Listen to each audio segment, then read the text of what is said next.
verge of breaking down, and the most miraculous of experiences happen for not only myself but also for the family. And that really opened up the door to some of these mindsets that I was hoping we'll get a chance to talk about today that are key for all of us to implement in our experience, because the world is changing, and the old way of doing things isn't working anymore. And we see that playing across the screen everywhere we look. We see, we hear about all the different things with the economy and stuff like that. And I really believe that this is a catalyst and an opportunity for all of us to embody new paradigms and new mindsets at a higher level, because we're all being called to a higher level of consciousness, so to speak, right now. And I ultimately had to come to the point where I needed to implement some of these new mindsets and some of these new things and really embody them. That is so true. The flip side of the coin, new paradigms and all this change is opportunities and possibilities. And so sometimes people just focus on, oh my God, the world is changing so rapidly, it's swirling around me, and how am I going to stand up and make sense of it? Mm-hmm. But the flip side is we can see people all around us creating great new opportunities for themselves out of all this change, and they're able to look and instead of seeing a swirl, a storm around them, they see new possibilities. And you clearly did that during this phase. So take us on the journey, on your hero's journey to the next step.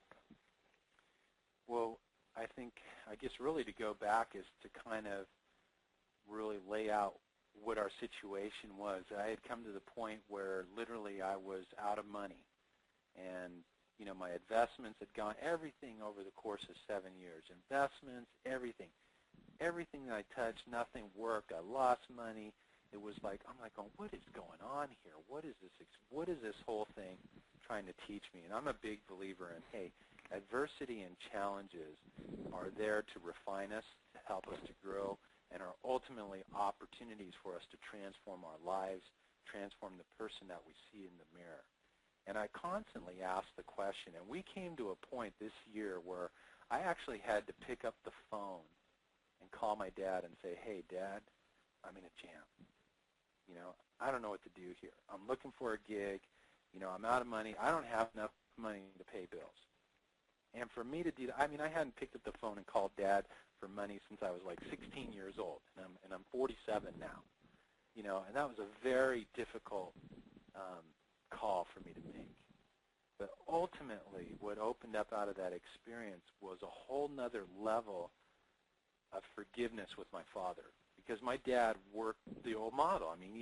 He was like gone all the time. He'd leave in the morning before I was up in bed. When I was growing up as a kid, he'd come home at night after, I was in bed already during the work week, and then I'd see this guy out in the backyard on the weekend mowing the lawn. I'd say, hey, Mom, who's that guy out in the backyard? Well, that's your father, Oh, that's who that is, And, there's stuff that gets accumulated in our lives from our past experience, and I thought I had resolved stuff with Dad.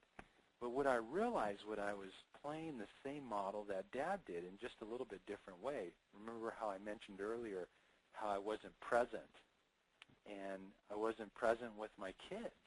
And in a sense, I was playing the same model my dad was. Yeah, I was here, but I wasn't here. And so the first big piece was, and I urge this with everybody, is take a look at your life. Who are you still holding stuff against? And especially look at the person in the mirror, and are you holding stuff against yourself for decisions that you've made, for so-called mistakes that you might have had in your experience? And ultimately opened up the door for a whole nother level of forgiveness. It transformed my relationship with my father, it transformed my relationship with my children, and it transformed the relationship with my wife, and ultimately transformed the relationship with myself, and really opened up another piece. Okay.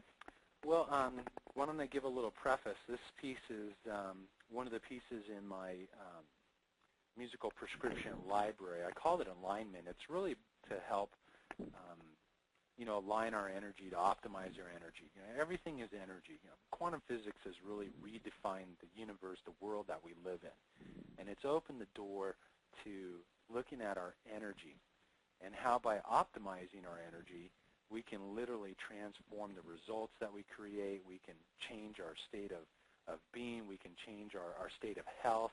And this piece is just really to help kind of align our energy and create that harmony, which is essential in all of our lives really for us to reach our full potential. So maybe what I might ask is you might want to just take a couple nice deep breaths and just kind of let go of the stuff of the day. If you're dealing with any stress or anxiety, just let it go and just listen to the piece, and we'll catch up on the other side.